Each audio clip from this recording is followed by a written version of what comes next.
and this is fully integrated with OAM. Let's go ahead and log in as Excel sysadmin.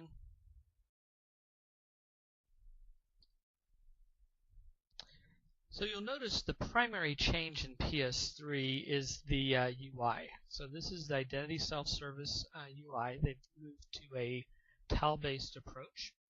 Let's stay on the self-service side. We also have the management side, which we'll cover here in a moment.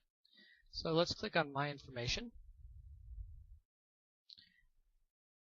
You'll notice that the interface has moved to accordion style.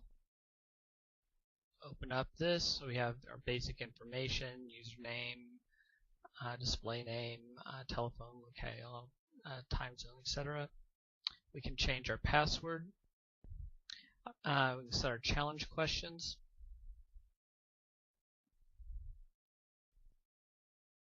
This is straight out of the box. Haven't done anything.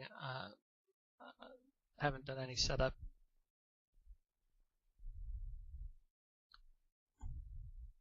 These would be my direct reports, proxies that I've delegated my authority to do approvals.